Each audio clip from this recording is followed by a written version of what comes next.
Assalamualaikum warahmatullahi wabarakatuh. Alhamdulillahirabbil alamin. Wa bihi nasta'in ala umuri dunya waddin. Wassalatu wassalamu ala asyrafil anbiya'i wal mursalin Sayyidina Muhammadin wa ala alihi wa ashabihi wa man tabi'ahum bi ihsanin ila yaumiddin wa ba'du. Alhamdulillah, segala puji hanya milik Allah Rabb semesta alam. Selawat dan salam semoga tercurah kepada Nabi kita Muhammad sallallahu alaihi wasallam, kepada istri-istri beliau, keluarga-keluarga beliau, sahabat-sahabat beliau, dan kepada orang-orang yang senantiasa mengikuti jejak-jejak beliau dengan ihsan hingga akhir hayat kelak. Jamaah kaum muslimin, kaum muslimat yang dimuliakan oleh Allah, di antara hamba-hamba yang Allah Subhanahu wa taala bebaskan dari api neraka, yang kita sudah menyebutkan 2 poin pada beberapa pembahasan sebelumnya. Kali ini kita akan menunjukkan siapakah hamba-hamba yang Allah Subhanahu wa taala bebaskan dari api neraka. Di antara yang Allah Subhanahu wa taala bebaskan adalah laki-laki yang senantiasa menjaga salat berjamaah dan mendapatkan takbiratul ihram bersama dengan imam 40 hari. Dari Nabi kita sallallahu alaihi wasallam, dari Anas bin Malik radhiyallahu taala anhu, Rasulullah sallallahu alaihi wasallam mengatakan, "Man shalla lillahi arba'ina yawman fi jama'atin yudriku takbiratal ula, kutiba lahu bara'atun minan nar wa bara'atun minan nifaq." Nabi sallallahu alaihi wasallam mengatakan, barang siapa yang salat karena Allah, barang siapa yang salat karena Allah, ikhlas karena Allah Subhanahu wa taala, yang dia lakukan selama 40 hari dengan berjamaah, dan dia mendapatkan takbiratul ihram bersama dengan imam, maka dibebaskan darinya 2 kebebasan. Bara'atun minan nar, kebebasan yang pertama yaitu kebebasan dari api neraka. Wa bara'atun minan nifaq, sementara kebebasan yang kedua adalah kebebasan dari sifat munafik. Demikian jemaah yang dimuliakan oleh Allah. Maka di sini Nabi sallallahu alaihi wasallam memberikan motivasi, karena yang diperintahkan untuk melaksanakan salat berjamaah di masjid adalah laki-laki. Dan ketika dia menjaganya selama 40 hari, artinya 200 kali salat, ya, mutatalian, berkesinambungan tanpa putus. Dan inilah yang disebut dengan salat arba'in itu. 40 hari, bukan 40 waktu. 40 hari, 40 malam, yaitu 200 kali salat berjamaah dimanapun boleh.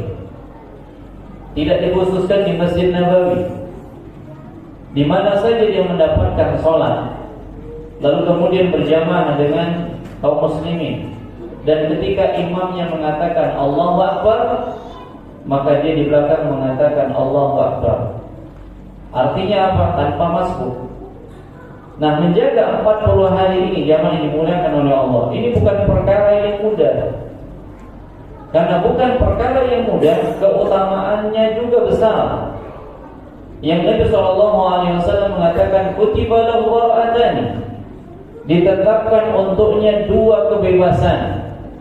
Bara'atun minan nar, kebebasan dari api neraka, wa bara'atun minan nifaq, dan kebebasan dari sifat kemunafikan. Inilah di antara hamba-hamba yang dibebaskan oleh Allah Subhanahu wa taala dari api neraka. Dan ternyata jemaah dimuliakan oleh Allah, di bulan Ramadan ini lebih mudah kita dapatkan. Di bulan Ramadan ini lebih mudah kita mendapatkan salat berjamaah, kemudian mendapatkan shaf yang pertama, kemudian mendapatkan takbiratul ihram. Karena apa? Karena musuh kita dalam kondisi Ramadan ini dibelenggu oleh Allah Subhanahu wa taala.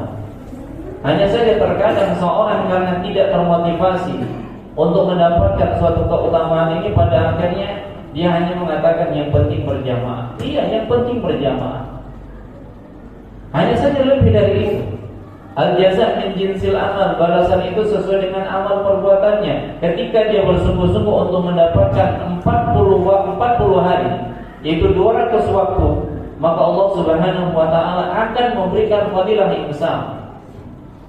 Dibebaskan dari api nerakanya Allah Subhanahu wa taala. Berat memang jamaah yang dimuliakan oleh Allah. Apalagi ketika sudah musim-musim Syawal, yang setan kembali belenggunya dilepaskan oleh Allah Subhanahu wa taala, yang kita disibukkan dengan apa? Silaturahim. Terkadang panjangnya silaturahim kita, pada akhirnya kita lupa sholat berjamaah. Dan kalaupun dapat jamaah dalam kondisi sudah masbuk, sehingga jamaah yang dimulakan oleh Allah mendapatkan 40 hari ini bukan perkara yang mudah. Satu saja waktu yang ditinggalkan, maka dia ulang dari awal. Ya, sampai benar-benar dia mendapatkan 200 waktu sholat dan berkesinambungan mendapatkannya, maka dia akan mendapatkan fadilah yang besar, terbebas dari api neraka Allah Subhanahu wa taala. Yang kedua, terbebas dari sifat kemunafikan. Kenapa terbebas dari sifat kemunafikan? Karena memang orang-orang munafik itu sulit melaksanakan sholat berjamaah. Sehingga ketika dia menjaga sholat berjamaah, dia jaga 40 hari, maka sifat kemunafikan itu terbebas dari dirinya. Demikian khonifuddin hadani Allah wa iyyakum jami'an. Ini motivasi bagi kita. Artinya kalau seandainya Ramadan ini selama 30 hari, tinggal kita mencari 10 hari di bulan Syawal. Ketika kita mendapatkan 30 hari plus 10 hari di bulan Syawal berturut-turut, maka kita berharap kepada Allah Subhanahu wa taala kita termasuk orang-orang yang dibebaskan oleh Allah Subhanahu wa taala. Namun bukan suatu keharusan kita harus tinggal di masjid selama 40 hari. Silakan kita melakukan aktivitas apapun.